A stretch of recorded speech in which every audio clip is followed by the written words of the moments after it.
Welcome to Weekly World News on Spring Nectar TV, brought to you by Vibha Ramesh, Los Angeles, United States. First, the top headlines. Winter Olympics to take place without diplomatic representation from the US. UK squandered progress in COVID combat, says former scientific advisor. Protests over lockdown in Belgium. India loses a true patriot. Indian government consents to withdrawing cases to end farmers' protests. Finland Prime Minister criticized. Moving on to news in detail.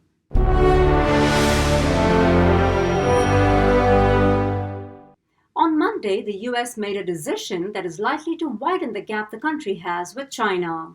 In that context, the White House confirmed that there will be no diplomatic or official representation from the US at the Winter Olympics scheduled to be held in Beijing.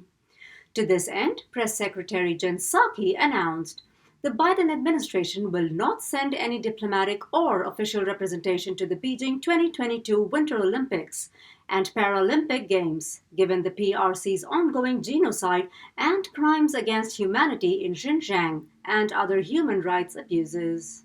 She also added that the athletes on Team USA have our full support. We will be behind them 100% as we cheer them on from home. We will not be contributing to the fanfare of the Games, she said. More on the Capitol attack. The plea by John Eastman to the Investigating Committee for Protection Against Self-Incrimination suggests there does exist fear among Trump's advisors of being implicated. The move was made in response to a subpoena from the Investigating Committee for abetting the cessation of certification of President Biden's victory on Jan 6th. In a letter to the Select Committee, Eastman's lawyer had written, Dr. Eastman has a more than reasonable fear that any statements he makes pursuant to this subpoena will be used in an attempt to mount a criminal investigation against him. Meanwhile, news on the Michigan shooting has it that besides charging the high school shooter Ethan Crumbley with charges of murder and terrorism, his parents too were charged with involuntary manslaughter. In the words of prosecutor Karen McDonald, as stated on Thursday, the parents were the only individuals in the position to know the access to weapons. The gun seems to have been just freely available to that individual. As of now, 3 of the 7 injured are said to be in a stable condition.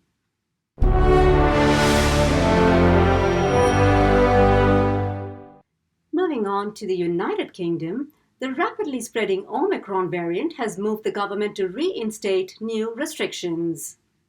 To that effect, starting Tuesday, all UK inbound passengers were required to take a COVID test prior to boarding the flight. However, former scientific advisor Jeremy Farrar and a scientific pandemic influenza group on modeling member believe that the move is too late to curb the spread of the virus. According to them, it is a lack of leadership in addressing the pandemic rightfully that has led to the current state of affairs, and any imposition of new restrictions will in no way prevent the transmission of the virus. In the words of Sir Jeremy Farrar, the longer this virus continues to spread in largely unvaccinated populations globally, the more likely it is that a variant that can overcome our vaccines and treatments will emerge. If that happens, we could be close to square one. This political drift and lack of leadership is prolonging the pandemic for everyone, with governments unwilling to really address inequitable access to the vaccines, tests, and treatment.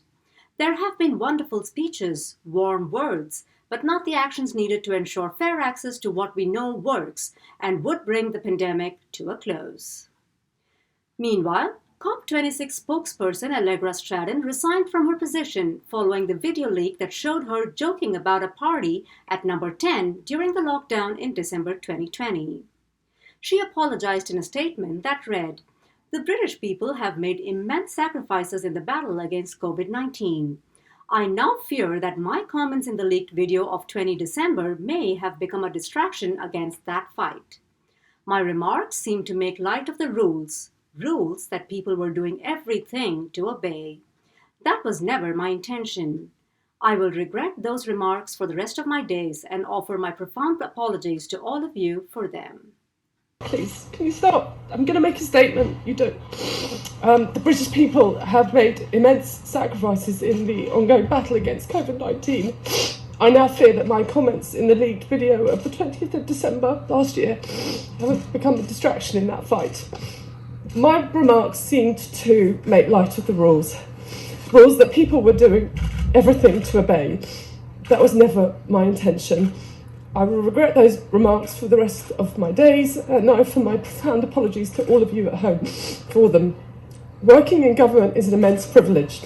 I tried to do right by you all, to behave with civility and decency, and act to the high standards you expect of number 10, rightly expect of number 10.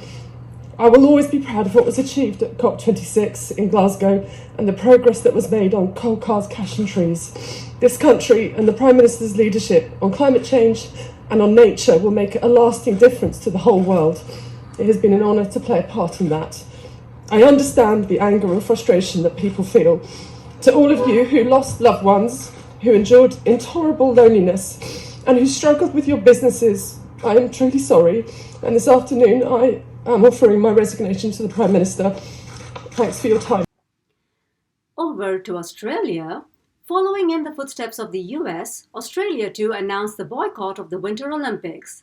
It will come as no surprise that the Australian government will not be sending any official representatives to the forthcoming Winter Games in China. The decision was confirmed by Prime Minister Scott Morrison, who said that Australian officials will not be attending the Winter Olympics in Beijing. He said that the move was made in the light of the human rights abuses in Xinjiang. Announcing the decision, Morris added, "Australian athletes will, though. Australia is a great sporting nation, and I very much separate the issues of sport and these other political issues." The announcement of the boycott of Winter Olympics by the US, Britain, and Australia has irked China, as the latter warned of increased diplomatic tensions between the countries. Responding to the boycott move, a spokesperson at the Chinese Foreign Ministry said at a press conference, "The United States, Britain, and Australia have used the Olympics platform for political manipulation. They will have to pay the price for their mistaken acts." On the other hand, France confirmed that it will not be following the footsteps of the US, Britain, and Australia in this subject. To that effect, French Education and Sports Minister Jean-Michel Blanquer stated, "We need to be careful about the link between sports and politics. Sports is a world apart that needs to be protected from political interference. If not, things can get out of control and it could end up killing all of the competitions."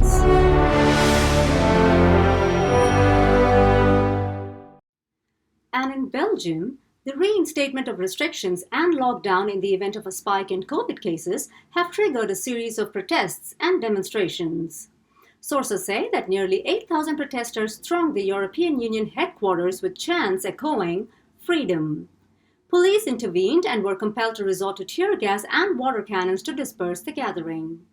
Eventually, altercations with law enforcers led to the arrest of 20 people, while 6 people, including 2 officers, were hospitalized.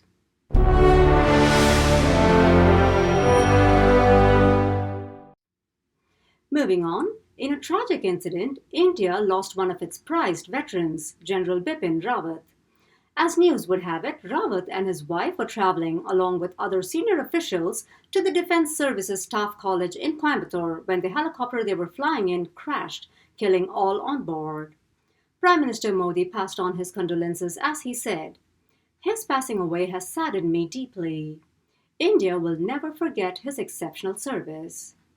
Rawat was the Indian Defence Chief from 2019 and was instrumental in modernizing India's armed forces. Meanwhile, the months-long farmers' protests might see light at the end of the tunnel as the centre finally announced on Tuesday that they are willing to withdraw 5 of the 6 demands made by the unions. However, going by the centre's reputation of not heeding to their promises, the unions demanded the initiation of the withdrawal process first before ending their protests. In the words of the leader of the All India Kisan Sabha, We are apprehensive about the proposal of withdrawal of cases as we have had several instances in the past, including the Mandsaur incident of 2017, where cases have still not been withdrawn despite promises. We therefore want the government to immediately begin the process of withdrawal of cases and complete it in a time-bound manner. Over to France. French journalist and far-right politician Éric Zemmour announced his candidacy for president against incumbent President Emmanuel Macron. The announcement came in a few days prior to his first campaign, which instantly hit the headlines. Videos of Zemmour caught in headlock with a protester made the rounds as he and some anti-racism activists were attacked on Sunday. Zemmour is known for his anti-migrant and anti-Islam views. The campaign rally was intended to gain some momentum in the election race, especially when opinion polls from last month showed that support for Zemmour was falling. Meanwhile, Sanna Marin, Prime Minister of Finland, was seen socializing over the weekend despite being exposed to COVID-19. Marin apologized for violating COVID-19 guidelines after a local newspaper published photos of her partying through to the wee hours on Sunday. She tendered an apology on Facebook too, which read, "My husband and I had been out to eat, been shopping in town, seen friends, and also spent time enjoying the evening and nightlife. I should have used better judgment and double-checked the guidance given to me. I am very sorry for not understanding that I needed to do that." Later, she cancelled all plans for the next day and stayed home. And the last item in this week's news report will be, Did you know?